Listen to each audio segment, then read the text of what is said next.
Fantastic. So that was a brief introduction to our continued partnership with the National Research Council side. And now we get to bring it to some of our local infrastructure conversations. I have the absolute pleasure of inviting Lynette Dujon up from the Vancouver International Airport Authority, or YVR. Lynette, welcome as the VP of Innovation and the Chief Information Officer. The conversations that we continue to have with YVR as a leader in the airport infrastructure space for the future of aviation. This is what we've been looking forward to. So thank you for being here. Hi, everyone. I'm happy to be here. Nice to chat with you, JR, and I'm excited to actually just walk through what this means for YVR. Exactly. And you know what? Let's begin right at the top. We know the commitment that YVR has now made publicly on moving forwards towards that net zero emissions by 2030. Give the audience and us some insight on how advanced air mobility is going to play a role in this in conjunction with all of the existing strategy pieces that YVR is rolling out. Yeah, so we just have moved up our net zero goal from 2050 to 2030. So moved it up by 20 years. And of course, that's all about our own operations at YVR. So that's, clean renewable energy for our equipment, our terminal, for our fleet. And so we're doing a lot of work on that front. But when it comes to the community at YVR, we see we can play a really big role in helping that collaboration. We have so many businesses on Sea Island that are involved and interested in this new emerging industry. We have every type of cargo provider that you can think of. With Canada Post, we have FedEx, DHL, and then of course we have airlines like Harbour Air and Esquello Airlines. And so, they're doing some tremendous work around in this space. And so how can YVR start bringing people together to have these kind of conversations and then use YVR as a platform to be able to move the agenda along? So when you think about Sea Island, we're completely surrounded by water. And could we do some testing and trialing and pilots of, moving cargo from YVR to Deltaport over water? Could we move cargo from here to UBC? Could we move it across over to Vancouver Island? So there's lots of opportunities that we have on this front. The other area that we're spending a lot of time thinking about as in terms of our targets is how do we use innovation? So YVR is have a program called BioPort YVR, which is all about sustainable aviation fuels. And how can we really work within that supply chain to be able to make that available to the industry? But the second area is around advanced air mobility and initiatives that we could be doing and piloting and testing around that space. And let's build upon that, because the platform you and your team, Lynette, have created at YVR is what is creating the opportunities for experts in industry to come in from around the world and see those opportunities. Being a part of the conversation that YVR has done so well from day one of this advanced air mobility development is what is showing the world that the existing infrastructure needs to have a role in, let's use the YVR language, the gateway to our new economy. Yes. Let's play it out on our Pacific Northwest side. We know YVR plays an integral part of not only our cargo movement, the passenger movement, but as we look at new connective points with advanced air mobility technology, what is YVR's role in this post-COVID world as one of the leading airports globally, putting that continued effort into the innovation and platform-based side? Well, when you think about an airport, we're perfectly set up to be working in this industry and understanding what kind of infrastructure. So, what do? We support planes. They take off, they land. They need to be maintained. They need to be fueled. They need to be stored. Everything that you're going to need in advanced air mobility is what we already do. So how do we make that pivot over to this new world and understand it better? Airspace, how do we navigate the airspace in this new world? One of the big things that we're doing right now is we have built a digital twin platform. And so we have created a a virtual world that replicates all of the Musqueam lands that we sit on, Sea Island, and the terminal building, airfield, groundside, all of the buildings on Sea Islands are going to be replicated in a digital world. So if we think about the opportunity of really as an industry understanding how is this actually going to work? Like, you know, what does that mean to be able to fuel these kind of vehicles? What does it mean to be able for takeoff and landing?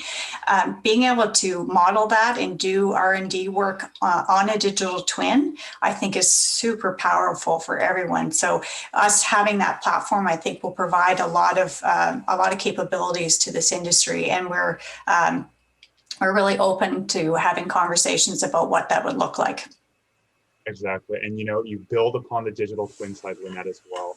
But fundamentally, as YVR has done so well, that plays into the community partnership and a member of that community to ensure that any new innovation has those principles at the foundation.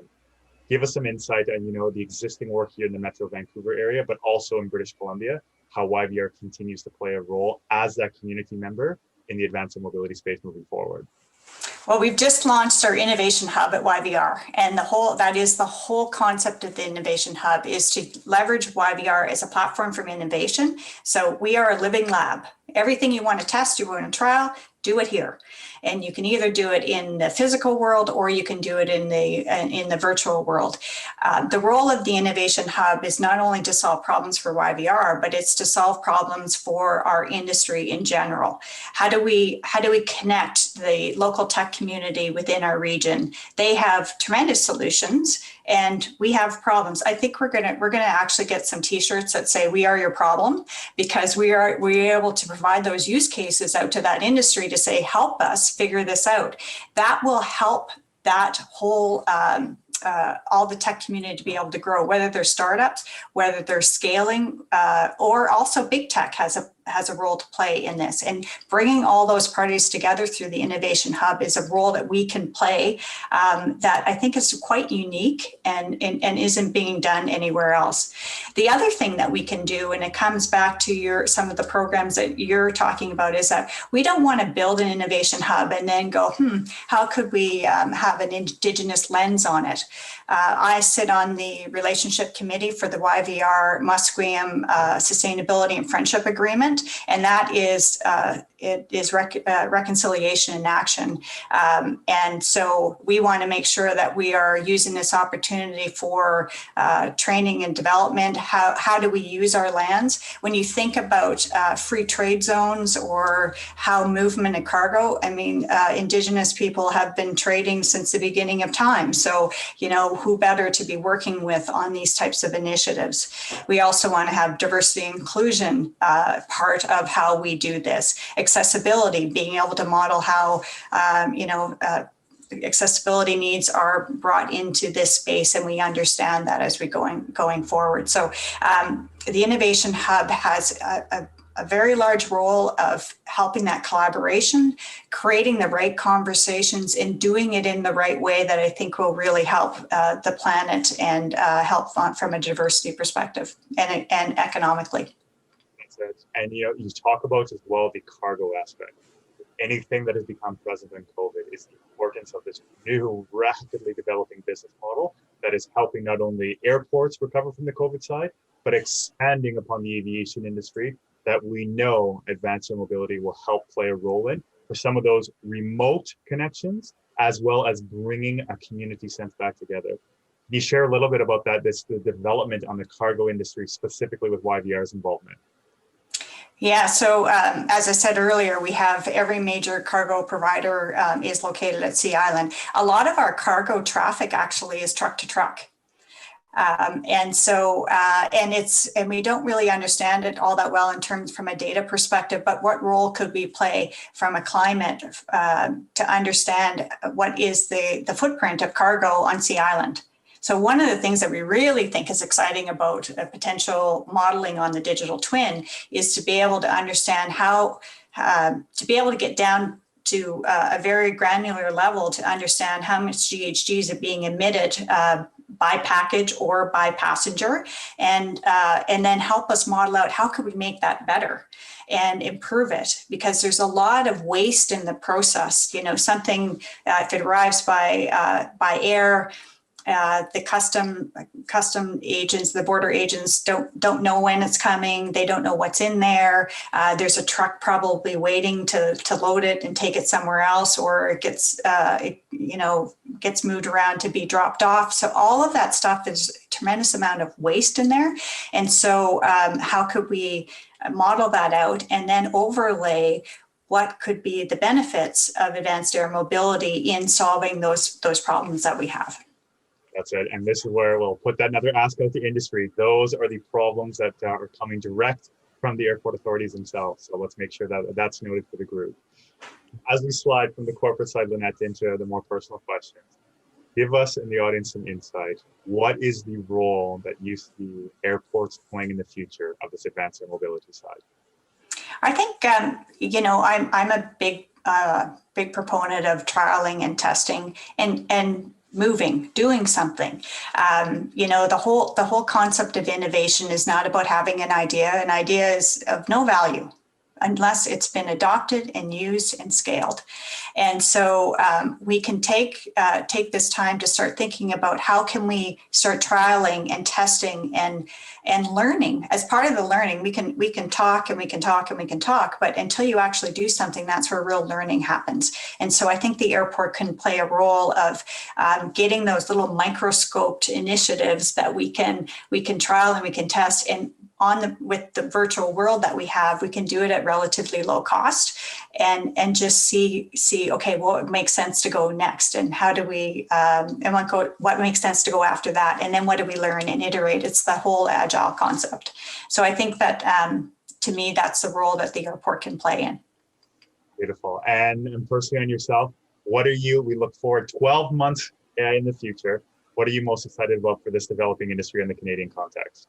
Oh, I think it would be great if there was a lot more work happening in the Innovation Hub, a lot more partners coming to us with their problems, with their T-shirt on that says "We are your problem," and that we can help solve some of those initiatives. And we do it through the lens of Indigenous and diversity and accessibility. To me, that would be huge progress. There we go. We got it direct from Lynette Turgeon herself. Invitations to the Innovation Hub, working in partnership with the YVR side.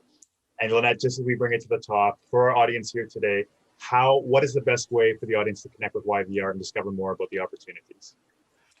Yeah, we're actually getting inundated with lots of requests, and so we're working through the concept of bringing people together to actually do pitches.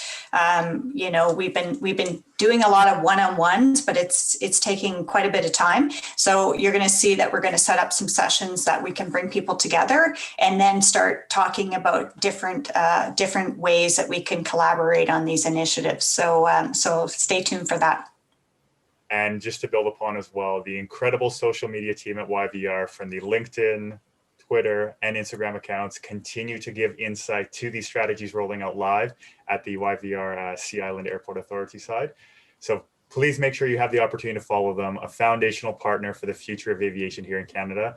Lynette, always is a pleasure. Thank you for taking the time and giving insight to our audience here today. Thank you, JR. It's great. Excellent. So that was some insight from our infrastructure side. We know the continued importance that airports will play in the future of aviation here in Canada, and YVR continues to take that leading role here in Western Canada for showcasing the innovation, the insight, and leveraging our existing infrastructure for playing that aspect in advanced air mobility.